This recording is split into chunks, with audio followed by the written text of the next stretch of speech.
Hey, welcome back, and if you're new here, welcome! Hit subscribe and tap the bell so you never miss a video, and if this one helps you out, a like genuinely goes a long way for us. Let's get into it. Protein bars are a $6 billion industry, and they are growing. They sit at the checkout counter, in the gym bag, in the desk drawer, in the pantry of households that have decided they are trying to eat better. The marketing around them is consistent and confident. High protein, low sugar, clean ingredients, a smart, convenient choice for an active lifestyle. The reality of what is actually inside most of them, where that protein comes from, what else is in there with it, and what the same money spent differently could buy you nutritionally is the subject of today's video.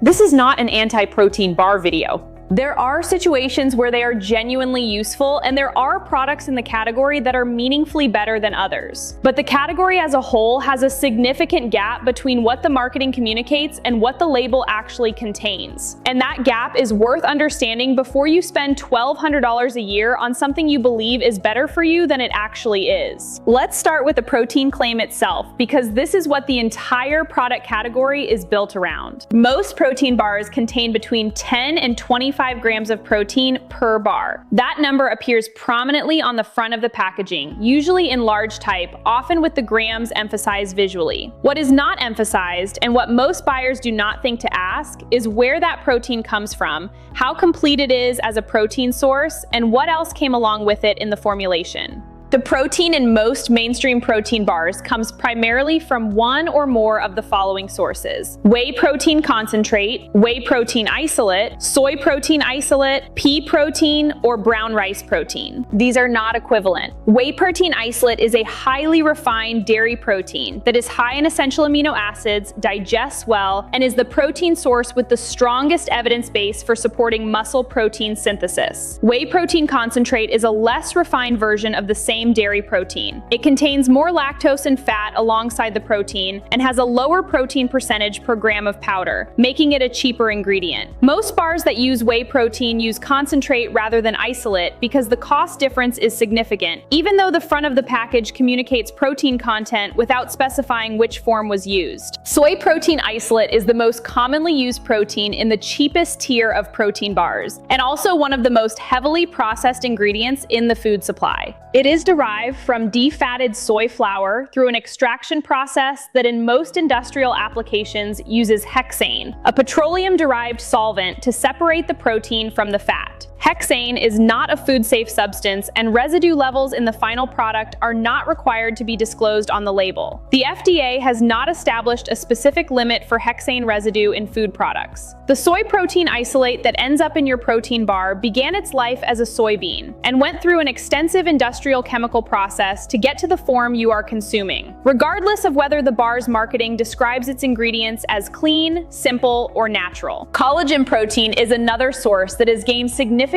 presence in the protein bar market. Collagen is inexpensive, dissolves easily into formulations, and tests well in the standard nitrogen-based protein content assays used to measure protein on nutrition labels. The problem is that collagen is an incomplete protein. It lacks tryptophan, one of the essential amino acids the human body cannot synthesize and must obtain from food. Because it is missing this amino acid, collagen cannot be used as efficiently for muscle protein synthesis as a complete protein source like whey or egg white. A bar that gets its protein primarily from collagen is delivering a protein that has limited functional value for the primary reason most people buy protein bars, while looking identical to a complete protein source on the nutrition label's protein count line. Protein spiking is a practice that extends this problem further and has resulted in multiple class action lawsuits against supplement and bar manufacturers. Standard protein content testing works by measuring the nitrogen content of a product and calculating protein content from that nitrogen figure. Certain amino acids and nitrogen-containing compounds, including taurine, glycine,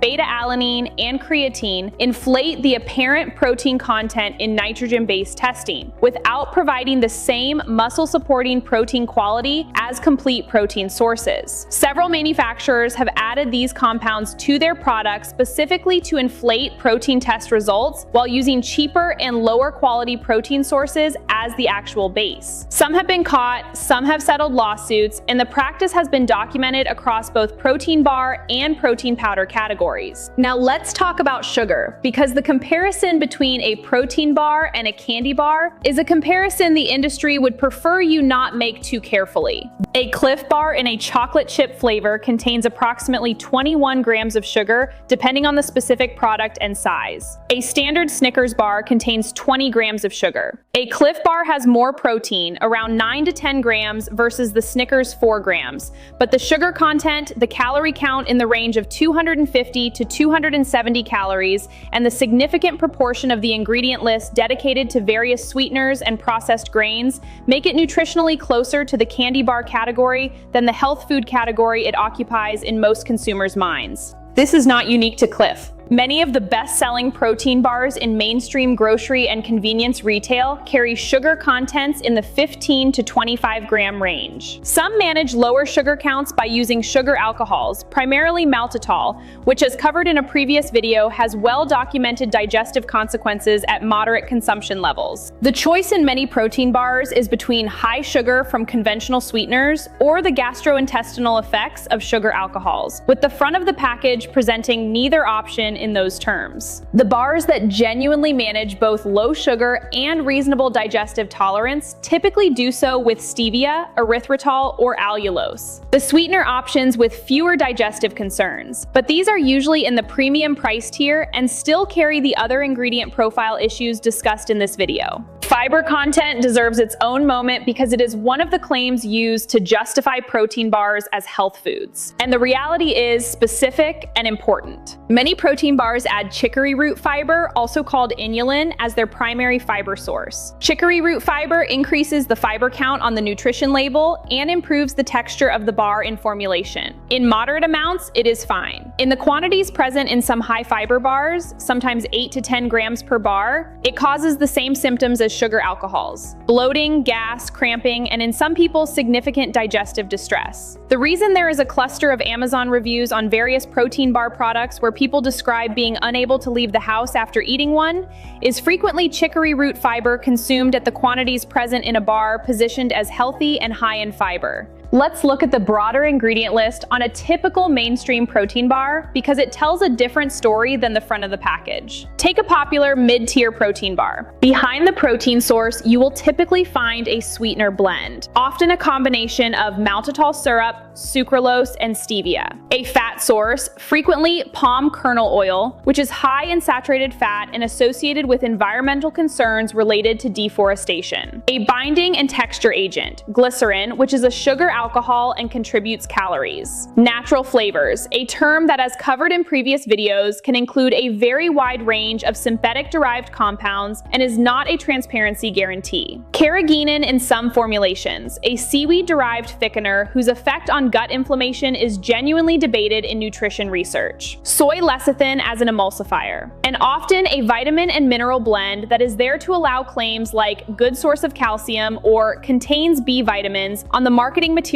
rather than because the bar would be nutritionally deficient without it. The ingredient list on a bar marketed as clean, high protein, and a smart health choice is frequently longer and less recognizable than the ingredient list on foods that nobody would describe as clean or health conscious. The price reality is the dimension that connects this most directly to the channel's core focus. Most protein bars retail for between $2 and $4 each. At a conservative $3 a bar and 1 bar per day, which is not an unusual consumption pattern for someone who has made protein bars part of their daily routine, you are spending $90 a month and over $1,000 a year on protein bars. Now consider what the same money spent on whole food protein sources would deliver. A large container of Greek yogurt provides 17 to 20 grams of protein per serving, costs about 75 cents to $1 per serving at regular grocery store prices, and has 3 ingredients: milk, cream, live cultures. A serving of cottage cheese delivers around 25 grams of protein for 50 to 75 cents. A can of tuna provides 25 to 30 grams of protein for 75 cents to $1.50. 2 hard-boiled eggs deliver 12 grams of complete protein for around 30 to 50 cents. A cup of edamame provides 17 grams of protein for about $1. Every one of these options provides equal or more protein than a typical protein bar.